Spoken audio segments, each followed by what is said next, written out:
Alrighty, you are looking live at Sold Out MetLife Stadium where today the 16-0 and playoff bound New York Giants are taking on the 0-16 Dallas Cowboys. And why are the Dallas Cowboys 0-16? Because they suck. They won the division and got smoked at home in the first round of the playoffs because they suck. The Dallas Cowboys suck. And welcome to the Gridiron. Man, the Cowboys suck. Anybody out there at all that's going to spend a little bit of time with me here this evening, I greatly appreciate it. Thank you. Or if anybody's going to spend any time watching the replays, once again, thank you so much from the bottom of my heart. It means the world to me. Going to try to go about 30 minutes here tonight. Shoot my mouth off for about 30 minutes. Anybody got anything to say, please feel free. Fire away, throw it in the chat box. I usually try to check on the chat box every 5 or 10 minutes or so. So as soon as I see something in there, I try to respond to it as fast as I can. So please feel free and fire away. But plus also, seriously, instead of me just rambling on for half an hour, 45 minutes, or whatever it might wind up being, it's just nice to talk to another Giant fan. So please feel free. Fire away. Before I get started, if anybody wants to help support my channel out, it would mean the absolute world to me. In the description box below, the very top link in the description box takes you to my membership page. I got 3 different membership levels. The first one's called the Saquon, second one's called the Lawrence Taylor, and the third membership level I got, it's called the Gridiron. Each one's got their own little perks to them, so if you want to help support my channel out, it would mean so much to me, and I thank you in advance. Thank you. If you're subscribed to my channel, once again, thank you.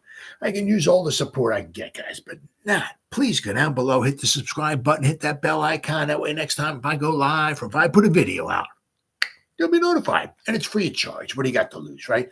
But if you are subscribed to my channel, thank you all. And maybe even give this video a thumbs up or possibly share the video. That would be freaking awesome. And then finally, also just a little ways down in the description box, there's 2 additional links. The top one's Facebook link, which I'll go over in just a second. The one underneath it, I'm an old-time fart. I can't stand change. Get off my lawn. I'm one of them old-time farts, right? It's a Twitter link, right? It's Twitter today. It'll be Twitter tomorrow. 3 trillion years from now, I'm long gone. It's Twitter. Whatever letter of the alphabet Elon Musk wants to call it, that's on you, bro. I ain't calling it that. It's Twitter. You follow me on Twitter, I'll follow you back. That's an absolute promise. I try to put Giants-related stuff in the Twitter account every day. Right? And then finally, also, the link just above it is a Facebook link. It takes you to my Facebook group. It's called the New York Giants, The Gridiron. We have over 7,900 members in the group. It's doing simply marvelous, might I add. Basically, if I'm alive and breathing, and if I have internet access, I'm putting stuff in this group darn near 365. And not only do I put stuff in this group, but members post stuff in this group too. So between me and the members, there's a ton. There's a boatload. There's an awful lot, you might say, of New York Giants information going in this group every day. It's called the New York Giants, The Gridiron. It's my Facebook group. Please join it. You won't be dissatisfied. I promise. I don't know that stuff said and done out of my mouth. Time out on field. I'm going to move the chair for my buddy Randy here. He woke up from his nap. I don't want don't you get caught there. Okay. All right, Randy's here. All right, we can continue. Randy's here. Oh, boy, I'll tell you what. Well, daylight savings time, right? Don't forget about that. Lose an hour of sleep. But, right, I mean, we come more back to... we're not back in we're getting out of the zombie land, right? Where it's dark at like 4 o'clock in the afternoon or something like that. Actually, you go maybe have some dinner or something like that. Maybe you open the windows up and it's still sunlight out, right? That's nice. I always like that. That's the one thing I freaking love, absolutely love about the summertime, boy. What is it? I forgot. It's the summer solstice, which is like June 21st, 2nd, or 3rd, whatever it is. I'm too much of a freaking moron to remember it. But it's the longest day of the year. It's, I think it's the first day of summer. It's the longest day of the year. But where I'm at, it depends upon where you're at in the time zones and all that. But where I'm at here, it's at 9 o'clock, it's still light out. June, whatever that is, 22nd, 23rd, whatever. I mean, it's, man, I just love that. I used to love that when my kids were here. If I wasn't working, that particular day or whatever it was, sometimes me and my son would be outside throwing a football or baseball, maybe shooting hoops and stuff like that. And it's like 9 o'clock at night, and it's still like, you still maybe you're shooting baskets and stuff. And man, it was just freaking, I absolutely just loved it, man. Because I got to spend some time with my son, whatever we were doing, be outside. And it was just great. Or if we were in the pool, and 9 o'clock, you're out there and it's still light out. It's like, that was the one. I mean, that's like one of my favorite times. I love every time, every month I love for a specific reason, but right around then I love, I said, because one of my favorites is like July 4th. Right. And I said, I love, the middle of June because it's staying, light out real long. But I said, one of my favorite holidays, obviously, is also July 4th, is because it's just before the beginning of training camp. You still got like 2 weeks or so for training camp. And I said, once training camp, it's like a week or two of training camp, and the first preseason game, and then it's on. It's all, I mean? It's like bam, bam, bam every weekend for the next 5 months or so. It's football. Man, I love it. It's great. But anyway, don't forget to change your clocks tonight. So I said you lose an hour of sleep, but you gain an hour of sunlight. So that's pretty cool. I love it. But anyway, so the rubber is almost getting ready to meet the road, right? But the Giants have already scheduled themselves with a meeting. Okay. Apparently, since they're talking to a cornerback, apparently, the Adoree Jackson experiment will be no mas. He will be gone. Hold on. Just trying to interesting to say, and I keep forgetting to do this. Darius Williams, all right, they got him there. Is this here? There we go. Okay, so this is guards, right? Okay, so let's see what cornerback. Let's see what Adoree Jackson, what PFF has him projected to get. Let's see what we got here.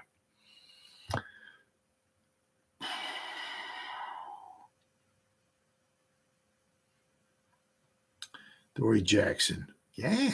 Are you serious? That's it? I have a hard time believing that. But, well, I really have a hard time believing that. But anyway, PFF has Adoree Jackson. What's it? $6 million a year. So his projected contract is 1 year for $6 million. Wow. I guess the Giants don't. I mean, I know the Giants can certainly afford that. I guess. I don't know. It is what it is. All right. But the Giants do have, let's see here. Okay. Unsigned. All right. Now we got, go back to guards here. Unsigned. Up. On there. Guards. Okay, good. There we go. All right. But they got themselves a meeting scheduled, okay, for Monday, because you can't really have you can't sign anybody to the beginning of the new year, which is Wednesday at, is it 4 o'clock or 12 o'clock? One of those two, which is the beginning of the new school, the new school year. Yeah, when you go to high school, no, the new league year, which is Wednesday. But you can start the tampering period Monday. So the Giants are hosting Darius Williams per report. And could Williams be the replacement for Adoree Jackson? So, I mean, if I have a hard time believing Adoree's just going to get $6 million a season, but hey, he's not really a lockdown corner. So, well, who knows? But so the Giants are bringing in somebody, okay, to work opposite Banks. Now, interestingly enough, though, let's see, I got him here. Now it's just, there we go, Williams. Now it's interesting because he's been in the league. He's played for 6 seasons, but basically the beginning of the new league year, he's going to turn 31. He's played 6 seasons and he's 31. It's like, Talking about a late bloomer, huh? He came in 2018. He spent the last 2 seasons with Jacksonville. Now, last season with Jacksonville, he played a lot. He played over 1,000 snaps. 1, 2, 3, 4, 5. 1, 2, 3, 4, 5, 6, 7, 8, 9, 10, 11, 12, 13, 14, 15, 16. He played in every game for Jacksonville last season. He was a starter in every game for Jacksonville. It looks like he darn near played almost every defensive snap for him.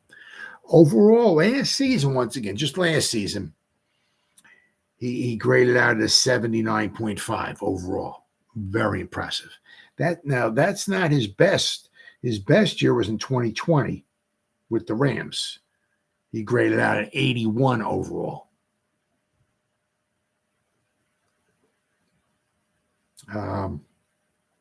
His second season in the league, his first season, 2018, he only played in 4 snaps, right? But in 2019, he had 221 snaps, but he graded out of 78.9. Now, the 2022 and 2021, he graded out of 63.9 to 61.8, so nothing super spectacular. But however, the last 3 seasons, he's played over 1,000 snaps in each one of those seasons. So, we're not looking at injuries, right, derailing his season and everything. Now, interestingly enough, I said this past season, 79.5 overall defensive grade, very impressive. His coverage grade, 85.3, very good. What do we got here? I'm trying to think. Receptions. Where we had pass breakups. He had 15 pass breakups. I think he had 4 interceptions. He had 4 interceptions, but 15 pass breakups this past season. So he had a very nice season in coverage. Okay. His run defense was a 29.9. Right. His tackling, a 58. He missed how many tackles? He missed 7 tackles. He missed 12.1% of his tackle opportunities. So he misses some tackles. He's not super spectacular in the run defense. Now, interestingly enough, though, this season was by far his worst run defensive season. Okay, all the other seasons he graded out in the 50s and the 60s.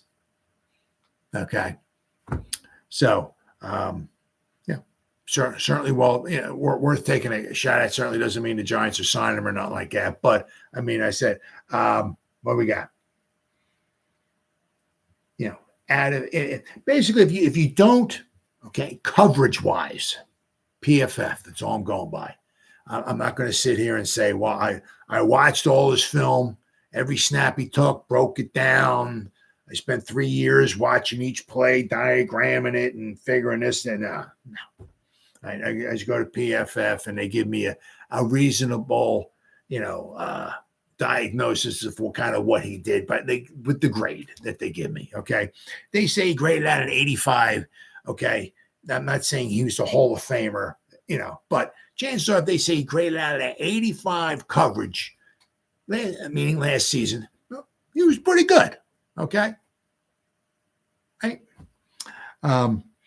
But so if you don't include his first season, because he had 4 snaps, all right, 2019, 20, 21, 22, and 23, his 5 main seasons, that he played.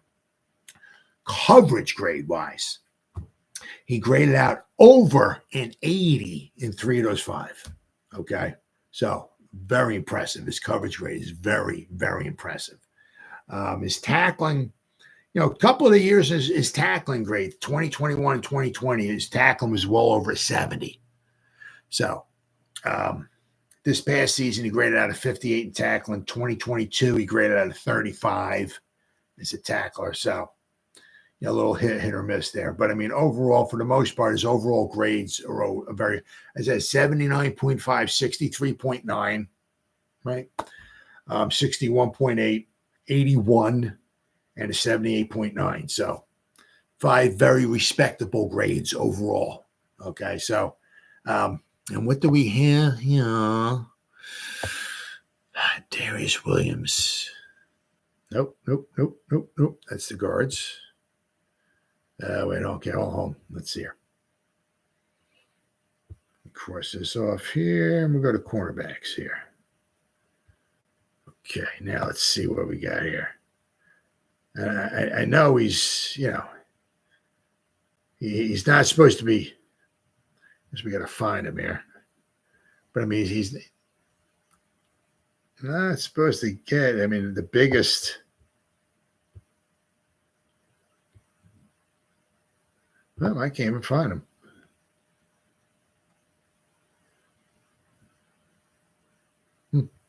Unless they got him at maybe a. I don't have it. Nah.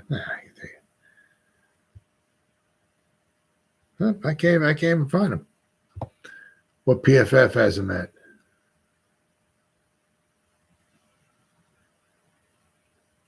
They don't even have him listed here. Why was it? I can't. Nah, I can't be that. Let me see, man. Let's see. Cornerbacks. They don't have interior defenders, edge defenders, safeties, cornerbacks, tackles. Yeah. No, he wouldn't be listed as a.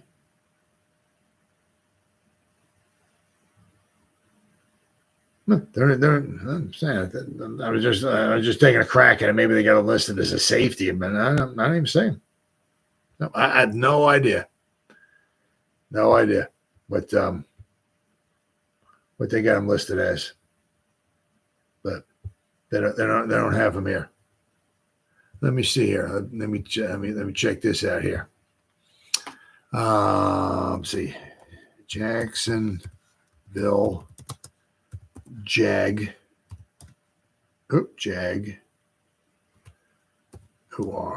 salary cap. All right, let's go to Spot Track because I can read theirs. All right, they got him. Oh, okay. Ooh, wow. Okay, they got him 12.8. Spot Track. That's all I'm going by. All right. They say 2 years for $25.6 million. So basically 12.8. Average salary, 12.8. Not sure what they have here listed as his cornerback rank is 14. I mean, that's not too bad. That's not bad at all. So, but I would say regardless, if they can get him for 12.8, that wouldn't be too bad. Once again, he is a little on the older side. I'm certainly not going to bring him in. I doubt it for a year. And once again, they're just talking. It takes two to tango and all that stuff.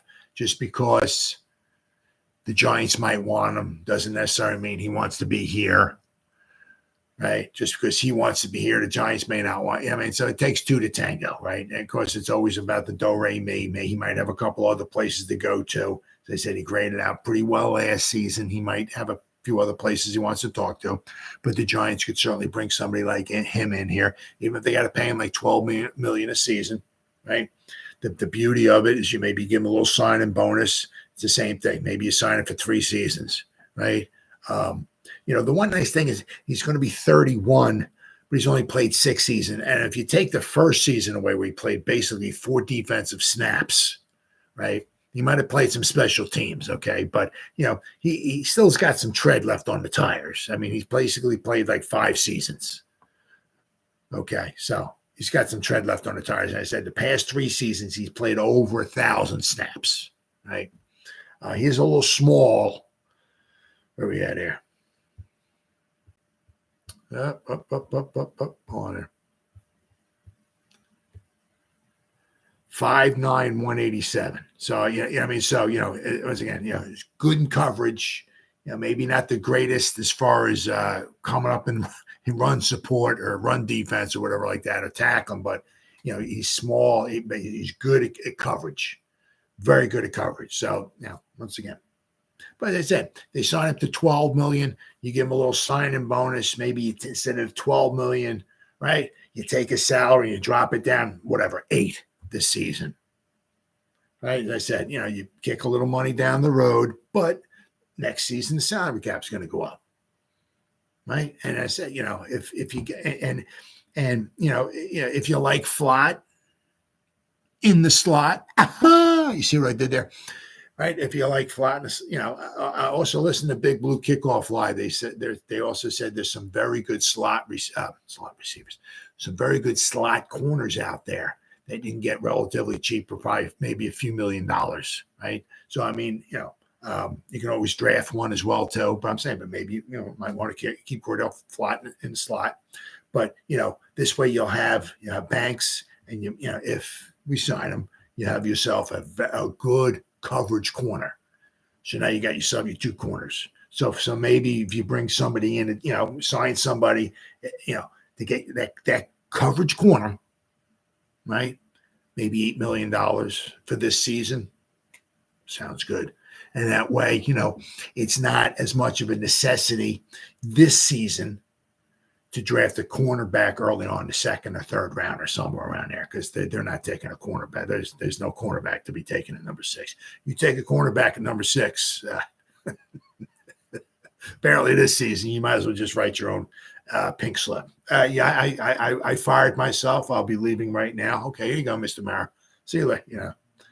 So, but I said, if you want to get certainly want to get some depth, or you definitely got to draft somebody, right, with your 7 picks in the secondary anyway. Now, whether it's going to be another safety, especially if you're not going to bring Xavier back, or a cornerback, whatever, you definitely got to draft somebody in the secondary. But I said, if to get somebody like him, and I said with the signing bonus and all of that, if you can bring him in for $8 million this season, that wouldn't be bad. And that would still leave you plenty of extra room to get help at edge, and maybe a guard or something like that, which we're going to go over in just a minute. And quite possibly, as I said, let's not, the Giants, let's not forget, for the top 70 picks, right? So hopefully you kind of figuring those top 4 picks the Giants have, at least the first 3 should be starters, right? Let's hope. Possibly the third round pick could be a starter as well too. If not, it needs to be a nice, good contributor, big time contributor. Okay, but so once again, the top 4 picks the Giants have, either starters or / big time contributors. You're not looking for, there ain't no depth going on there. No, right? Even I think I saw that our other pick is 106. I think it went from 108 to 106 because of the compensatory picks, right? So that got better for the Giants, right? So you figure we could use, if we're not bringing Saquon back, which I'm going to, another one of my other stories that I'm going to go over. You can, certainly grab a running back in the 4th round, 3rd, 4th round, or whatever, right? But you figure we need a cornerback, right? We need an edge rusher. We need somebody next to sexy, right? Now, I don't know what they're thinking as far as safeties. Is Xavier bye-bye? Is he gone? Maybe. What do they think? Bowen's trying to figure this stuff out and all. I mean, what do they think about the Belton Pinnock combo? Do they think they can ride it out through the season? They got to bring somebody else in also, maybe to get some depth and some competition in there. They got Javarius Owens as well too. But there's at least 3 guys you need on defense. You need another corner, you need edge, and maybe somebody next to set. You got to have those 3, right? We got to come out of this, man. If you don't, in the first 3 picks, if you don't come out with a wide receiver, shame on you, right? Unless they're trading up. If they want Daniels at number 3, and if for whatever reason they want to trade with the Patriots or something like that, and you got to give up your 2nd round picks or something, okay. But I mean, if you don't come away with a wide receiver, in these top 3 picks, shame on you, right? So you got those 3 in defense. You need a wide receiver, and you got to get a guard, right? The wild card, which you're not sure of yet, and the clock is ticking, right? Somebody needs to keep calling them. Okay, or maybe he's got his watch set or something like that, and an alarm will go off and remind him. But, we're waiting on Darren Waller. Darren, we don't want to wait another month or so. And I understand. retirement's not something to be taken lightly. I get it. But, they need an answer. What, because, you figure, you're kind of thinking, kind of hoping going into this season, it's probably be his last season with the Giants, right? But you're kind of thinking it's like, he's going to miss some time. He's going to miss time, death, taxes, and Darren Waller's, one of his hamstrings is going to act up and he's going to miss some games. But when he's in there, okay, he's a mismatch, okay? And they're kind of counting on that. You take that away, right? So once again, that's almost like, almost like losing Saquon. He's a weapon. Waller's a weapon. He's a mismatch.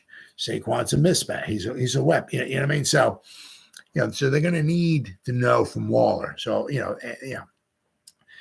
because then do they target? And there's some good decent tight ends out there. Maybe not as much of a weapon as Waller is, but there are certainly some adequate tight ends out there who would not cost you a boatload of money. And that's the nice thing about tight ends, right? I mean, the upper echelon ones, hey, man, they deserve their money.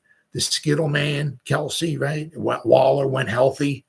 You go back to whatever, 2019, 2020. I mean, Waller, holy cow, what a freak that guy is. Oh, my God, right?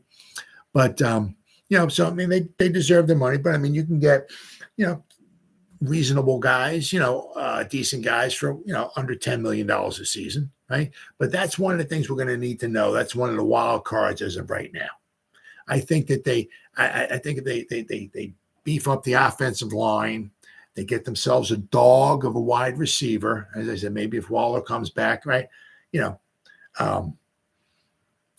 once again, everything's all relative. Everything works together, right? You got good weapons out here that helps the run game. You got a good offensive line that helps the passing game, helps the, you know what I mean? So if you can get yourself a dog, if you got Hyde on one side, Odunze over there, you got Wandell running all over the frickin' place, right? If you got Waller streaking down the scene, that's going to open stuff up, right? If you got a good offensive line, that's going to help the run game.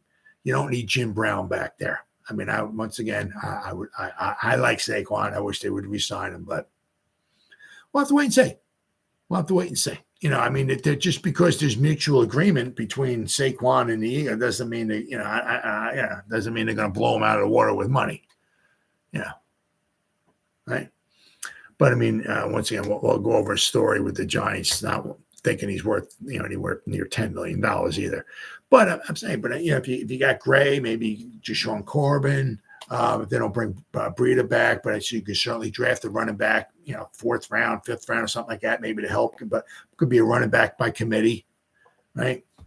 But once again, everything's all relative. But I said, wide receiver, got to get at least one guard, right? A defensive tackle, edge, and a cornerback. Got to get those 5 guys. And I said that, and we're going to need a quarterback. So, that's what, 6 guys, at least 6 guys.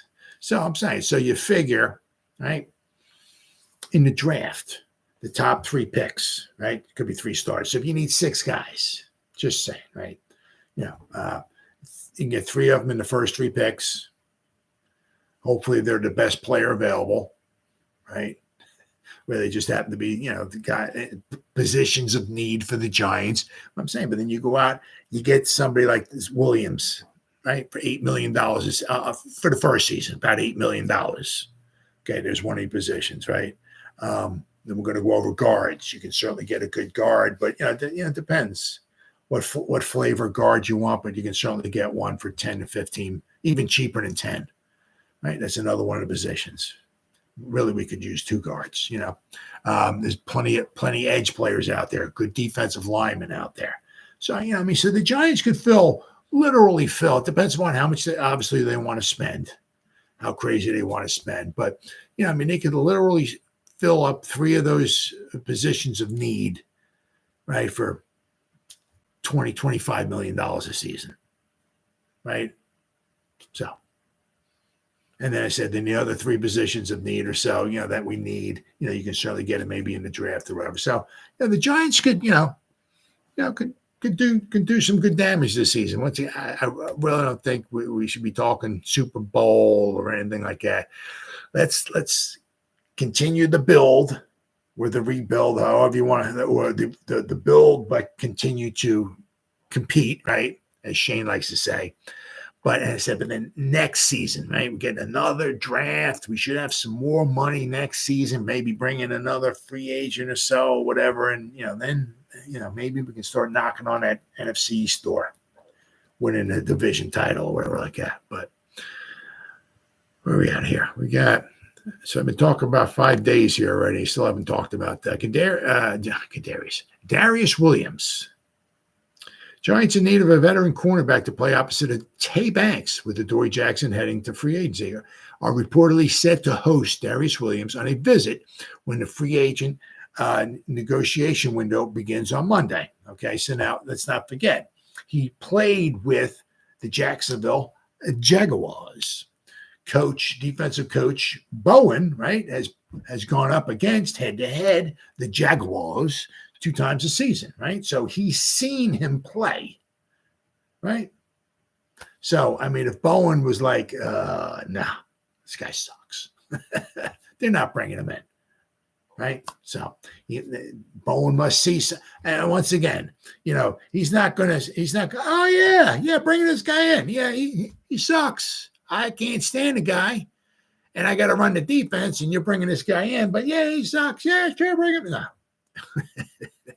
You know what I mean? Sure, he's got to see something in him that he likes. Okay. Williams, who once again turns 31 next week. That's hard to believe. He's played 6 seasons. First season, I said he had 4 snaps on defense. I didn't look to see special team snaps. Let's see. Okay, let's go back here. 2018. And we'll get defense. Let's go. Special teams. What do we got here? He only played 26 special. He only played defense. He only played special teams 3 snaps at 3 games. Weeks 2, 3, and 4. He's played a grand total of 26.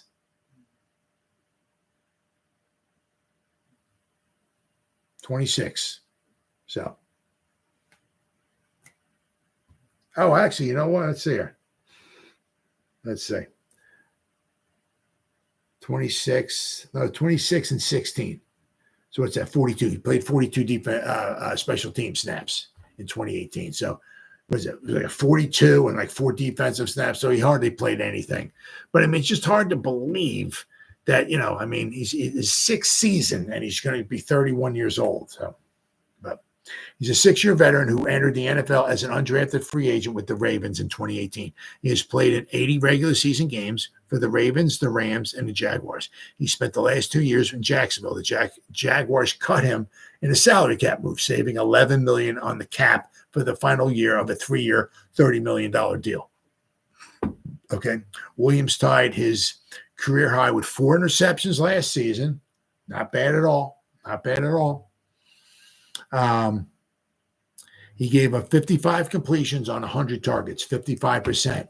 Not bad at all. And tied his career best with a passer rating of 63.9 when targeted. Right.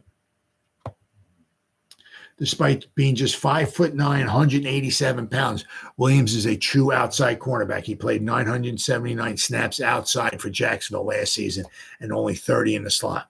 The Giants currently have Nick McLeod and Trey Hawkins, the Hood, as their primary options opposite of Banks. The Giants are also expected to lose reserve cornerback. I don't know what they're smoking here. I mean, they really should proofread this or reread this or have somebody read this or something. I don't know, whatever. But here, who is Big Blue View? Who wrote this? Ed Valentine. Yeah, Ed. Yeah, you sure about that? Okay, so Ed Valentine wrote, the Giants are also expected to lose reserve slot cornerback Deonte Banks in free agency. Yeah, you sure about that? Yeah, the guy they drafted last year in the first round. Sure about that, Ed? Okay. How about Darnay Holmes? But anyway, so the Giants definitely need, somebody else of opposite of Banks without question, but we also need some depth too, right? But I'm saying, I mean, if they could sign this guy for $12 million a season, maybe the usual kind of thing. Sign him for 3 and get out after 2 if you want, right? But I mean, he's done reasonably well. Certainly somebody you can certainly ride with for the season without question.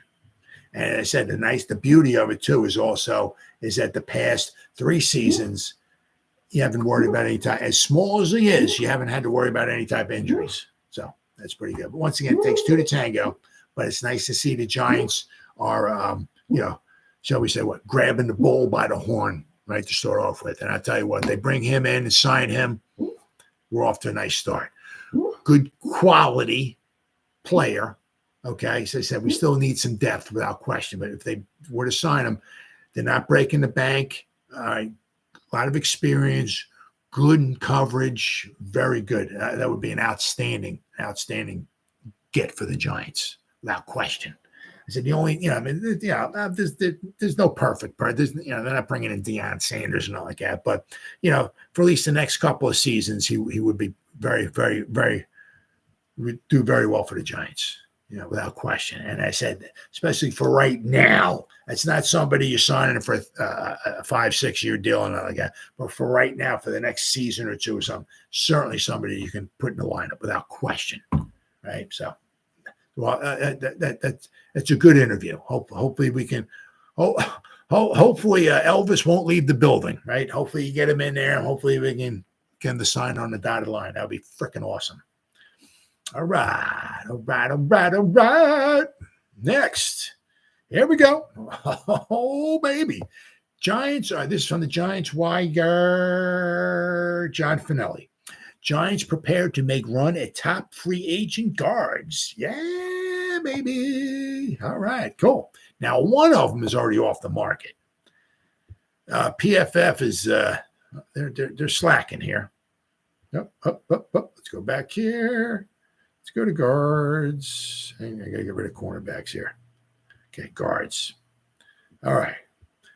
Now they got unsigned. They got Kevin Dotson still unsigned. Well, somebody's smoking a little bit of crack there at PFF because Kevin Dotson just got paid. So good for you, brother. Great guard. I think it was $16 million they got him signed for. I think it was. But good for you, man. The Rams. So. Good for you. They did not let the man hit the open market. So good for them. But there's still some other guys out there. Once again, a lot of them is like kind of your flavor. We're going to go over somebody who's a little more expensive, right? But then there's a bunch of guys who are a lot cheaper, around maybe the $5, $6, $7 million range. Some guys are better at run blocking. Some of them a little better at pass blocking. Some a little older, some a little younger. Some of the guys you can bring in on the cheap. Who you might sign him for 3 years or so. You might be able to keep them around for a little while. So it's kind of what kind of flavor do you want guard situation. But just to hear the Giants are going out, all right, and into the free agent market. And making a run, possibly top free agent guards, which is cool. And the nice thing too is that you feel comfortable with Rousseau. Once again, he hasn't done anything with the Giants yet, but just what he did last season. One of those guys is Van Rotten too, who he had who's on the old side, but Rousseau did some very nice things with him, right?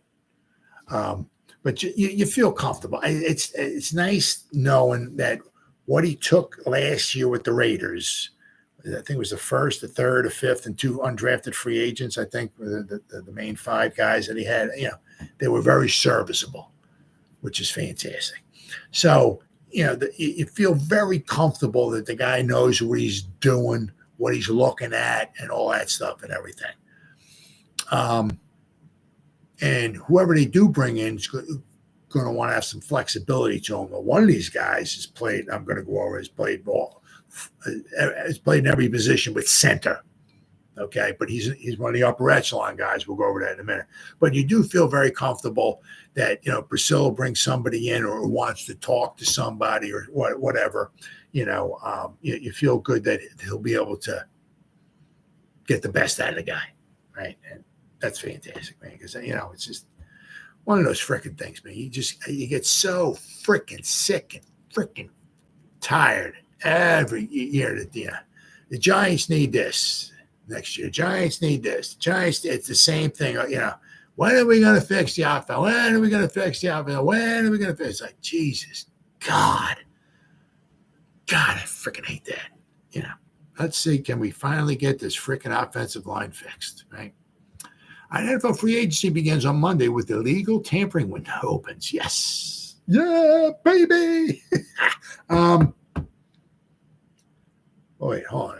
Let's see. Oh, it's 11:25. Okay, so it's 11:25. So in a little bit it'll be so it's almost Sunday, right? So basically it's almost tomorrow, right? Would be the legal tampering period. So you gotta love it, baby. Teams will be permitted to contact and enter into contract negotiations with the certified agents of players who will become unrestricted free agents when the new league year starts at 4:00 Eastern Standard Time on Wednesday. The Giants, with cap space projected in the neighborhood of $40 million, will be seeking to augment their offensive line, especially at the guard position. As I said, if they were to do something with Bobby Okereke, Andrew Thomas, and Sexy Dexy, they could possibly free up to maybe another $30 million. So they could possibly go. They're going to kick a little money down the road, but they could possibly balloon that $40 million up to $70 million. And that extra $30 million could be freaking huge, absolutely huge. Jordan Renan reports that they will target top of the market guards. Cool. Yes. The Giants are about to invest in the offensive line.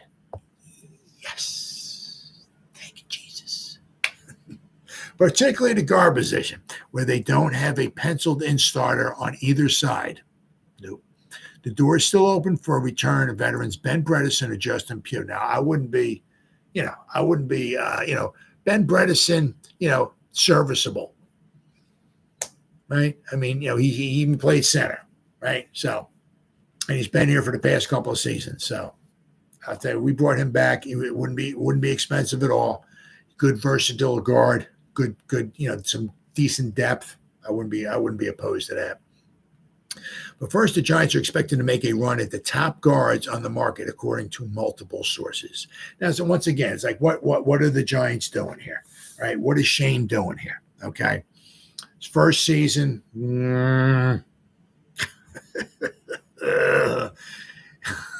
He drafted Neal. Are we ever going to see the best from Evan Neal? Is Evan Neal ever going to stay healthy? But at least Shane, whether it works out good or bad or not, who knows? I don't have a crystal ball. But at least he tried. Okay? Now, once again, we got Priscilla here. Quite possibly, maybe he might be one of those answers at guard. We might have to slide him in. Who knows? Which, once again, is going to lead me to one of these guards I'm going to talk about. We can bring in and possibly free up Neal, possibly to slide in the guard. But I said, what did they do last season? Right? John Michael Schmitz. We have Andrew Thomas. Okay. So then 2 years ago, they drafted Neal. Last year, they got Michael Schmitz. Now, maybe they're going after a top of the line guard, maybe in free agency. That might be 4 positions, right? And then who the heck knows, right? Second round, take another guard. Right, you might have your outfit, right? But I don't want to put the cart before the horse, right? Among the primary names to monitor are Robert Hunt, Jonah Jackson, and Michael Onwenu.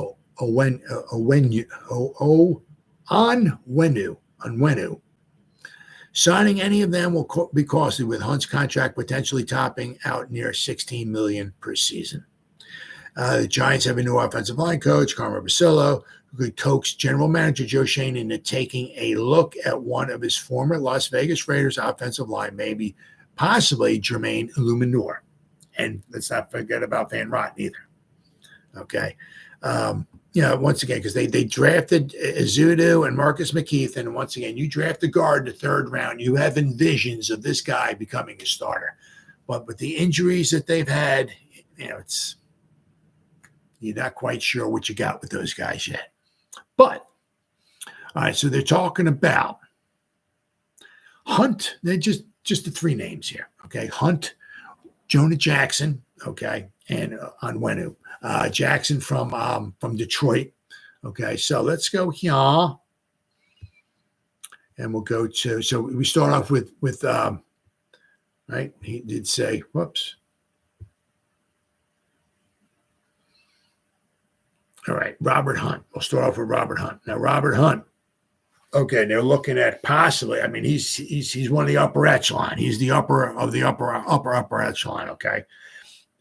PFF, going to PFF, that's all I'm going by, projects 4 years, $17.5 million a season. So basically 4-year deal with, what would that be?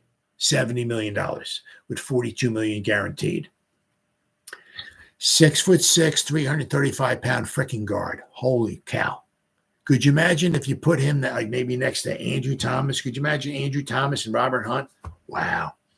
I mean, this is a little surprising. I mean, you let the best guard, one of the best guards in the league, one of the better guards in the league go.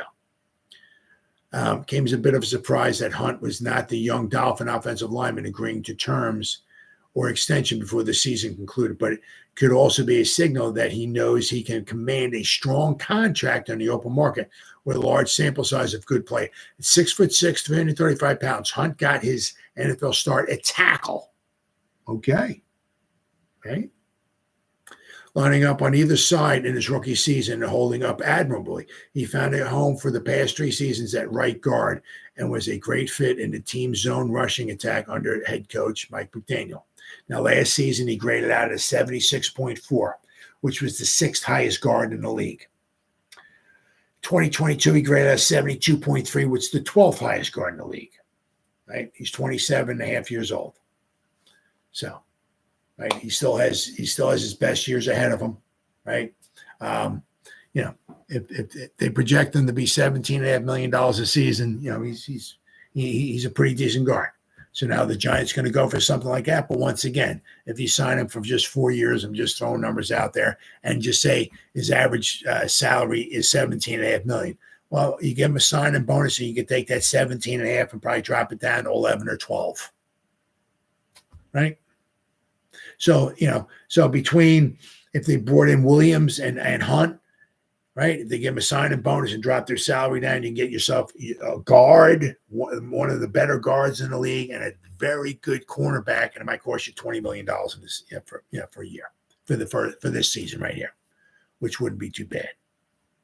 Would still leave the Giants if they could figure out a way, maybe work out some numbers with Sexy Dexy and Andrew Thomas and Okereke, and they could balloon their salary cap up to $70 million. They sign these 2 guys for $20. That would still leave them $50 million. That wouldn't be bad. Wouldn't be bad at all. But so Hunt, name to keep an eye out on. Then we have what we got? Jonah Jackson, who would be somebody on the cheaper side. Okay. He's good in the run game. Gonna find him here. They say here, projected 3 years, $10 million, $10.25 million a year. Right? So he would be a lot cheaper than Hunt, right? And I said, if you sign him to 3 years, $10.25 million, you give him a sign-in bonus or whatever, you can drop his 10.25, you can probably drop it down to like $6 or $7 million for the first season, right? Last season, graded out of 61. Season before that, he graded out of 66. 2021, he graded out of 69.3. He's 27 years old, right? He's Jackson is a force in space in the run game who climbs to the second level well once he gets a head of steam and adjusts laterally to playing his heavy hands into the chest of the defenders with balanced feet. So he's good in the run game. Jackson has continued to struggle in pass protection. So, but once again, there's a bunch of other guys. John Runyon, right? Damian Lewis, right? Unless some of these guys got signed, I'm not sure, but this is what PFF has. Ezra Cleveland, Dalton Reisner, right? Kevin Zeitler, I don't think so. He's 34 years old. I said Robert Hunt. I said there's some good guys out there. But then also the other guy they did mention, who here, according to PFF, Onwenu, all right, they have him as a tackle. All right, so let me pull up the tackles here. Tackle. All right, here we go. And heck, bring Mekhi Becton in. Sign him up for the cheap, right? Worst comes to worst, man, put him in it. You can be swing tackle, right? I don't know if the guy can stay healthy, but Onwenu, all right, Mike Onwenu. They got him here. 4 years, $14.5 million a season. 2023, now they have him as a tackle, right? But last season, 71.5 graded out. 2022 graded out 79.3. 2021, 86.7. He was the third highest graded tackle in the league. 2022, he was the fourth graded highest tackle in the league. Mike Onwenu. Now, all right. Last season, okay, he played at right guard and right tackle. Right tackle, most of the season was right tackle. 2022, now he's just going to show his flexibility here. 2022, he played at right guard. 2021, now this is when he graded out 86.7. 2021, he graded out 86.7. He played left guard, he played right tackle, and he played left tackle. He played three positions in the one season, graded out 86.7. So the beauty of this, you can put, he played right guard. Evan Neal's right tackle. If Evan Neal struggles, you put Neal in right guard and you put Onwenu at right tackle. And you're probably going to get a very, very good performance from Onwenu at either right guard or right tackle. Why? Because he play anywhere. I mean, for this type of versatility, the guy is going to get 14, 15. Here they got him 6'3", 350 freaking pounds. Could you imagine? Right, I'm not sure what Neal, if he slimmed down to 340 or whatever it was, but could you imagine between him and it's almost 700 pounds between the two guys next to one another? Whew, wow, my goodness. All right, so but 2020, right tackle, left guard, right guard, and okay, just right tackle. He played three positions there, but he has played left tackle. All right. So he's played all the positions. So between 2020 and 2021, he played right guard, right tackle, left guard. In those 2 seasons, he played all four positions. And he's great. He graded out, I said, those 2 seasons, 2020, 2021, he graded out 84.3 and 86.7, playing 4 different positions on the offensive line. Pay the man. If you can get him in here, don't let him leave the building. Versatility, right? He's 27, right? That's a 4-year deal with 3, whatever, guarantee, whatever you got to do. And the beauty of it will be, okay, is with somebody like him who'll allow you to F around with Evan Neal. All right, Evan, all right. You got right tackle. You start effing up. You're going inside, brother. All right, and then we're just gonna swap spots with you and Onwenu, right? See what happens there. But I mean, so.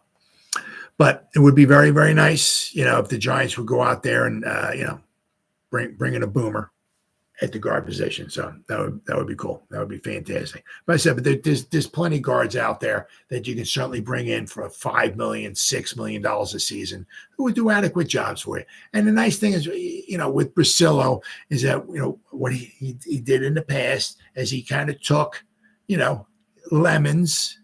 Here's a bag of lemons, and he made lemonade with it, right? So whatever you bring, if you bring in decent guys, he'll give you decent results. It's not like with Bobby Johnson, right?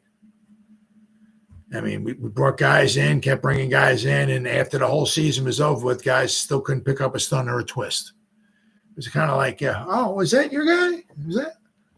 Was I supposed to pick that, or was that you? Was that my man? What was that a twist? What was that? What's going on there? I never saw that in film room or nothing. What's going on? So, but it's nice to hear that they're going after, once again, I mean, you always kind of hoping for the best, but at least they're going out in the open market and bring somebody in. Okay. All right. Then the Giants just doing the due diligence here, right? They talked to the top 3 wide receivers in the draft. Once again, doing the due diligence. I think they're supposed to be talking, or they did talk to, or whatever. They talked to, I think, Caleb Williams. Once again, just doing due diligence. That's all they're doing, right? But Giants have reportedly met with some of the top wide receivers in the draft class ahead of the NFL draft. Per the Athletic's Dan Dugan, the Giants hosted Marvin Harrison Jr., Malik Neighbors, and Rome Odunze, right, during the 30 visits on Friday. The visits come amid rumors that New York is exploring trading up to draft a top quarterback with its first pick. So we'll have to wait and see. The Giants decide to keep their number 6 pick. They could land one of the top wide receivers in the draft to give Daniel Jones, or a potential quarterback they land in free agency, a talented target next season. Last season, Harrison had 1,211 receiving yards and 14 touchdowns and was a finalist for the Heisman Trophy. He is considered to be both the top player and the top receiver in this year's draft.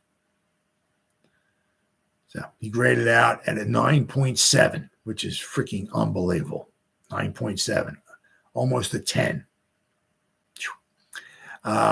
Malik Neighbors had 1,569 receiving yards and 14 touchdowns. Is the number 7 prospect and the number 2 wide receiver with a grade of 8.8. Still fantastic. Odunze sits just behind Neighbors at number 8 on the Bleacher Report's big board, but is projected to land with the Giants at number 6 in Bleacher Report's mock draft. Odunze had 1,640 receiving yards and 13 touchdowns last season with the Huskies. So the Giants decide to draft a receiver. They could have 3 solid options in Harris. Well, no, 3 solid options. Well, one of them, there's a good chance. If you just do the number thing, right? There's a good chance, well,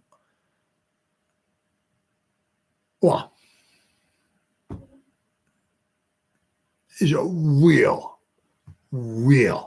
good chance that one of those 3 receivers is going to be there. I mean, I find it would be hard to believe. Caleb Williams goes 1, Drake May goes 2, Harrison goes 3, Neighbors goes 4, Odunze goes 5. I really find that hard to believe. Shocking. I mean, I would find it hard to believe that Harrison will get past Arizona, right?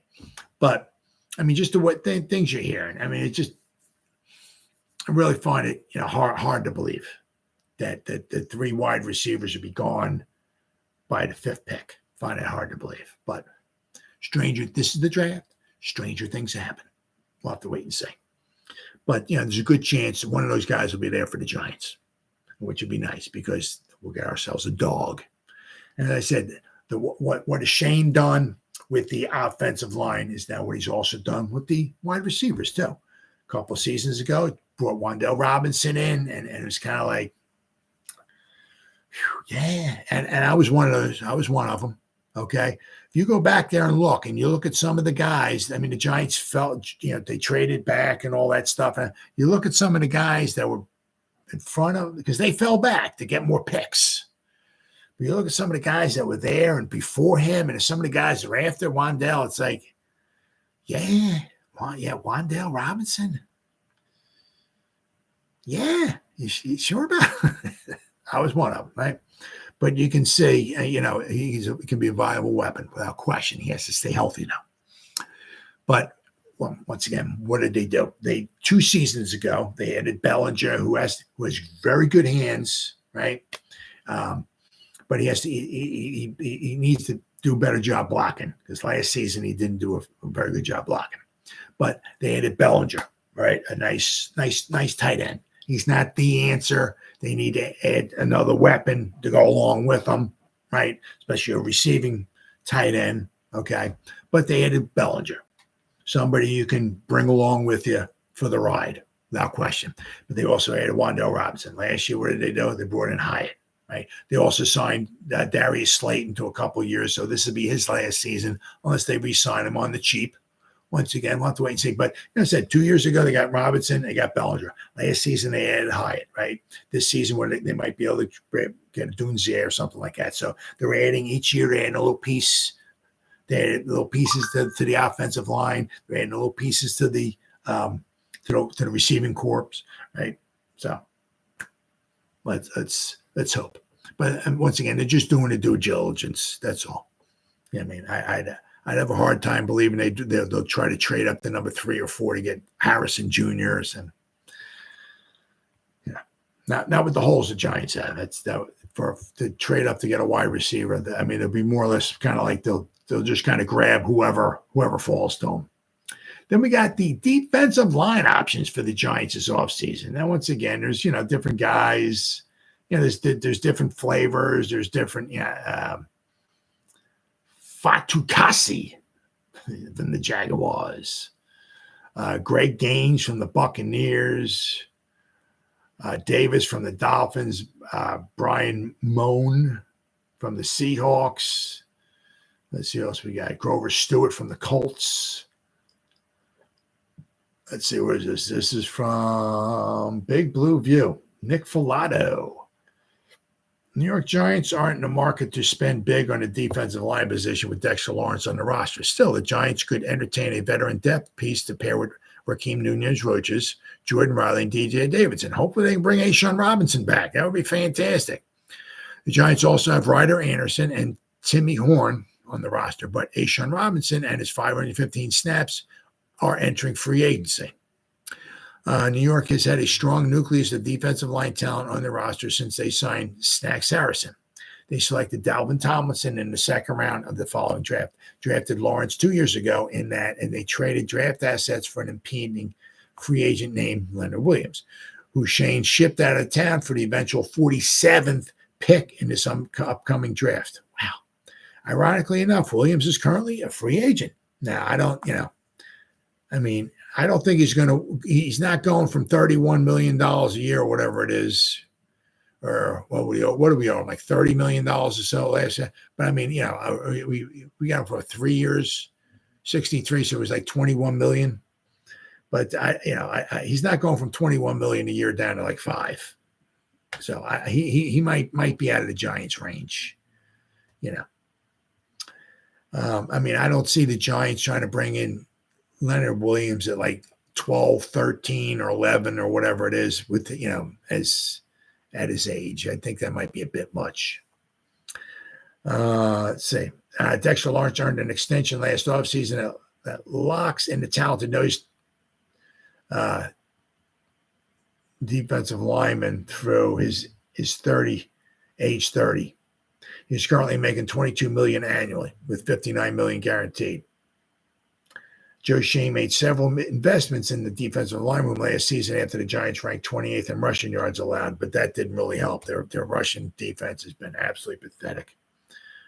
Very, very sad. All right, so let's see here. What do we got here? Defensive line. All right, let's see now. Let's go. Let's go defensive tackle, interior defenders here. Okay, so we got, all right. Well, Chris Jones, they ain't signing him. I don't see him hitting the open market, and the Giants aren't signing him for $30 million a year. Christian Wilkins, but they got him here at wanting $25 million a season. That's not happening. Leonard Williams, once again, they got him projected at $17 million a season. Giants ain't paying that. There's DJ Reader. They got him $15 million a season. I don't see the Giants paying that. And there's Grover Stewart from the Colts, 3 years, $11 million a season. Sheldon Rankins, 2 years, $10 million a season. There's Tart, 3 years, $7 million a season. Fletcher Cox, no. He's 33 years old, yeah, and he's an Eagle, no. Jones from Buffalo, he's 32 now. Maurice Hurst from Cleveland. Quentin Jefferson from the Jets, he's going to be 31. It's a bunch of old guys, though. Kinlaw from the 49ers, he's only 26. Shelby Harris, he's 32. Ashawn Robinson. Davis from another guy from Miami. So there's a bunch of guys. There's a bunch of guys looking. So obviously, it's kind of the Giants aren't going after Jones, and there's a couple of guys that are like 15 to 30 million. I don't see them going something like that. One thing they could do, and as I said, I've said this quite a few times. The Giant, once again, Shane is not part of this. But I said, if you go back to Cornelius Griffin in 2000, the Giants drafted him out of Alabama, right? So from then on, going forward, you look how many defensive things, it was like the last one is like maybe Dalvin Tomlinson, right? You go through from Cornelius in 2000 to Dalvin in when we drafted him, right? I mean, in the second round, the Giants have taken some very good defensive tackles, and they've really worked out really, really well. I mean, that's a position of need. The Giants don't want to go out there in the draft. In free agency and grab some, or bring back Ashawn for $4 or $5 million a season, right? But I'm saying, go out and draft something in one of your second round picks, right? Maybe take it. Be a good tackle with one of those picks. Pair up a good tackle. Doesn't have to be a sexy Dexy. Doesn't have to be somebody who can stop the run and give you 15 sacks. But a good, solid defender. Put him next to sexy. That wouldn't be bad at all. I mean, they can certainly do that, or maybe in the third round. Pick 70. I'm sure you can find somebody very adequate as well. So, I mean, so there's all, the Giants have lots of options there, but they certainly, I really think that without quite, I mean, we got Ryder, I said, DJ Davidson, Jordan Riley, Ryder Anderson, okay. Nunez Roaches, okay. But, but we had those guys last year, and our deep run defense still stunk. And the one thing is that with Bowen, one thing he's, you usually get is good run defense.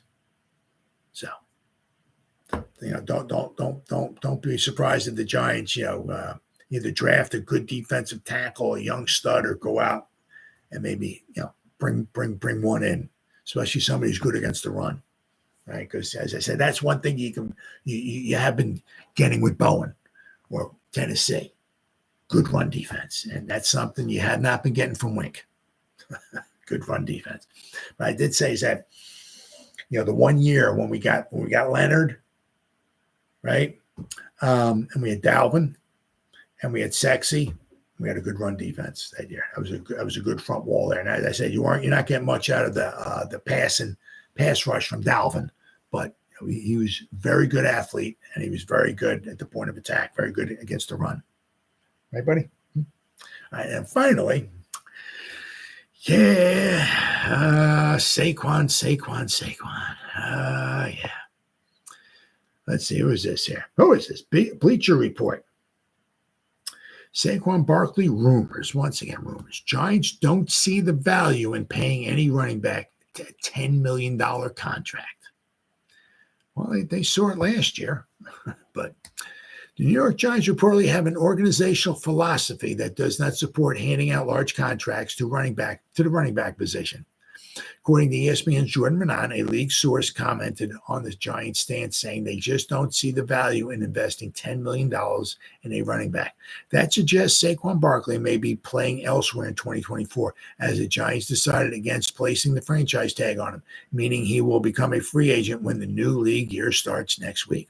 Barkley, 27, has spent his entire 6-year NFL career with the G-Men as they made him the number 2 pick in the 2018 draft. Yep. His results were a mixed bag as injuries limited him significantly in 2020 and 2021. Let's see. Anything we don't know here? Given a combination of his age and production, Barkley has a chance to land the biggest contract of any running back in the free agency this offseason. That's a good possibility. Barkley made just north of $10 million last season, so it stands to reason that he will be looking for a contract that pays him a similar amount or more in 2024 and beyond. Well, he's a year older. I mean, yeah, he was injured last season too. So I don't know, but we'll see. I mean, all it takes is one team. You get one team like Howie Roseman and the idiot Howie Roseman and the Eagles to throw some money at him. So anything's possible. If the Giants are truly steadfast in their belief that a running back should be paid that much, they are likely to explore other options in free agency and in the draft. Now, absolutely, you can bring in a decent running back. I mean, they were talking. I was like a Big Blue Kickoff Live. I mean, those guys really know what they're talking about. They were going over running back after running back after running back. You could probably bring him for like $2-3 million or so. I mean, they were talking like Singletary. I mean, just quite a few guys. I mean, they were literally talking about that you could probably bring in like, between what they were talking about, Big Blue Kickoff. They were talking about a couple, like a Singletary and having Eric Gray and somebody else, like maybe a Swift or something like that. Like those 3 guys together combined, their yearly salary would equal like $10 million a year, what Saquon wants. So you can have 3 guys for the price of a Saquon. I mean, it's almost kind of like a no-brainer. And also, I mean, once again, the league, success leaves clues, okay, as Anthony Robbins would say. Success leaves clues. And when like year in and year out, and year in and year out, you see who wins the Super Bowl and you scan down, their salaries and who they pay and who their top salary guys are. And then you get down to the running backs down here. And every year, basically, and this includes going back to 2011 when Ahmad Bradshaw was our highest paid running back. But you go all the way back, like the last 15 Super Bowl winners or whatever it was. You look at you look at pretty much the highest paid running back made maybe like the highest guy might have been like a couple $1 million a season or something like that. And what's it? There's a formula to success, and it's like if you win Super Bowls with very good quarterbacks, right? And that's, right? Wouldn't it be a little foolish we don't need a good quarterback. We'll get a blind guy who's a quadriplegic and we'll put him at quarterback and win a Super Bowl. Yeah, that's where no. Success leaves clues, okay? And all these teams are winning Super Bowls without paying a running back exorbitant amount of money, right? That leaves money for the rest of the team, right? So if all these teams are winning, like look at the Chiefs. I mean, of course, they got, they have Jesus Christ back there throwing the football. I get that. But even before that, you look at all these other guys, right? Right? All these other teams winning Super Bowls, and they don't pay their guys, their running backs, a lot of money. Yeah. So that's the formula for success. It's a copycat league. That's the formula for success. And if that can work, right? Especially, as I'm saying, if you're going to pay Saquon $10 million a season, once again, I would rather have him here. But if you're not, if you're going to pay him $10 million a season, you can literally get 3 decent running backs. One of them they were talking about was Singletary, and they were talking about maybe Swift. Now, I don't know if you'd want to, I don't know if Swift and Singletary want to be here. Oh, yeah, I'll share a load. I mean, they might want to be the main guy, but I'm saying, but you can get a couple guys like that and have Eric Gray. Combine there's 3 salaries together, and it might equal what you're paying Saquon. Right? So it's almost kind of a no-brainer, unfortunately. The Giants are truly steadfast in their belief that a running back shouldn't be paid that much. They are likely to explore options in free agency and in the draft. Two potential free agents to watch are Devin Singletary and Zach Moss, both of whom played under Dable and general manager Joe Schoen during their time with Buffalo as offensive coordinator and assistant GM, respectively. So, and I said Singletary's not a bad, let's see here, what we got here. Let's see. Okay, let's go to running backs here. Let's see what they have. Halfbacks. Okay, they're not running backs, they're halfbacks. Okay, so let's go back here. Let's see what they have. Whoops. As far as, let's see here, Singletary. See, Swift, they think he might get $6 million a season. Singletary, $4.2 million. They got it projected at 3 years, $4.25. So basically, if you sign it for 3 seasons, it would cost you maybe about $13 million to get Devin Singletary. He graded out at 75 last season. He graded out at 78 the year before. He's only 26 years old. Right? How about Moss? What do I got? Moss, 2 years, $3.75 million a season. He's 26 years old. So you can, is that Moss was with, last season was with the Colts. Well, I'm saying, but you're 3.75 and 4.2, that's $8 million a season. So you can literally get Singletary and Moss in here and have Eric Gray for $9 million a season. And instead of paying Saquon $10 million. So you can have a 3-headed monster for $9 million instead of paying Saquon 10 plus, and you have some money left over in your pocket. So, as I said once again, it's a copycat league. Success leaves clues. Of course, once again, let's not forget, that a lot of these teams that are winning Super Bowls. Last time I checked, the past 15 years or so, there was one guy named Tom Brady who was winning quite a few of those Super Bowls. And let's not forget, 3 Super Bowls have been won by, Patrick Mahomes too recently. So, it does help to have a really good quarterback though. So if you have a really good quarterback, that makes the running game a little less, important, shall we say. Or a phenomenal running back makes it a little less important when you have such a good, maybe what do you want to say, or whatever, the top 2 quarterbacks, however you want to put them of all time, or 2 of the top 5 or 2 of the top 10 quarterbacks of all time between Mahomes and Brady.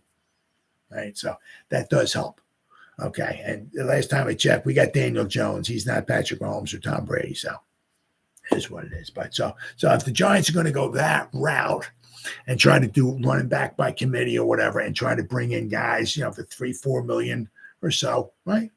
You better upgrade your quarterback position. And I'm not sure if Daniel Jones is the answer. All right, guys, been 1 hour and almost 1 hour and 17 minutes. Just straight shoot my mouth off. Don't forget to change your clocks tonight, right? Get an extra hour of sunlight tomorrow. And actually it is tomorrow. It's Sunday. So literally tomorrow, legal tampering. Actually, it's kind of like Hanukkah, right? The 8 days of Christmas or 8 days of Hanukkah, whatever it is, or something like that. So it's just about to start, guys. Free agency is almost here. Gotta love it. I love it. All right, guys. Whoever spent any time listening to me live, thank you. If anybody's going to spend any time listening to the replay this once again, thank you so much from the bottom of my heart. It means the world to me. Thank you. As always, you guys stay safe out there and go Giants. Woo!